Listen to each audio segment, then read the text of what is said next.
గంపెడాసతో సముద్రంలో చేపల వేటకు వెళ్లారు. ఒక భారీ చేప కనిపించడంతో దానికి గాలం వేశారు. అది గాలానికి చిక్కుకోవడంతో ఈ రోజు మన పంట పండిందిలే అనుకుంటూ దాన్ని నెమ్మదిగా బోటులోకి లాగుతున్నారు. అంతే, ఊహించని రీతిలో ఆ చేప బలంగా ఆ గాలాన్ని, దాన్ని పట్టుకున్న జాలర్ని సముద్రంలోకి లాక్కుపోయింది. ఊహించని ఈ పరిణామానికి బోటులో ఉన్న మిగతా మత్స్యకారులు షాక్ అయి సముద్రంలో గాలింపు చేపట్టారు. కానీ ఎక్కడా అతడి జాడ లేకపోవడంతో గల్లంతైన మత్స్యకారుడు కుటుంబ సభ్యులు కన్నీరు మున్నీరుగా విలిపిస్తున్నారు. ఈ ఘటన అనకాపల్లి జిల్లా అచ్యుతాపురంలో జరిగింది. చేపకి గేలం వేసాడు. గేలం వేస్తే చేప లోపల లాక్కెళ్ళిపోయింది. కాలుకి చుట్టలు పడిపోయింది. తాడు చుట్టలు పడిపోయి లాక్కెళ్ళిపోతే ఒక మనిషి దూకడం అయితే జరిగింది. ఎత్తుకో తాడు పెట్టుకోయి దూకి అరగంట సేపు ఎతికినా మనిషి కనిపించలేదు.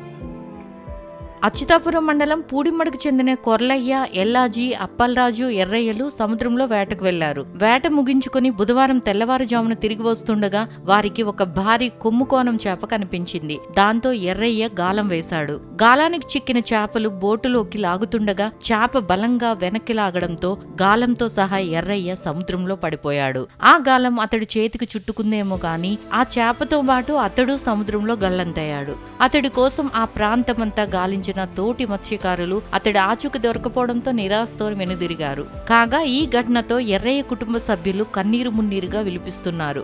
ఎర్రయ్య కోసం సముద్రంలో వెతికిన ఫలితం లేకపోయిందని, గతంలో ఎప్పుడూ ఇలా జరగలేదని మత్స్యకారులు కన్నీరు పెట్టుకున్నారు.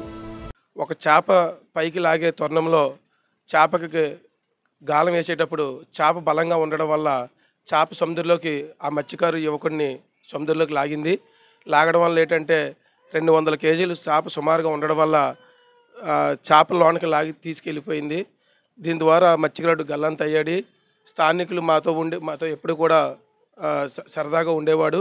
వాళ్ళ ఇంటిలో కూడా ఆయనే పెద్ద కొడుకు. మొత్తం కుటుంబాన్ని బాధ్యతగా ఆయనే తీసుకొని 2 చెల్లెలకు పెళ్లి చేశాడు. అలాగే తమ్ముడికి కూడా పెళ్లి చేశాడు. వాళ్ళ నాన్నగారు కూడా లేరు. దీని ద్వారా ప్రభుత్వం కూడా వాళ్ళకి ఆదుకోవాలని కోరుకుంటున్నాము.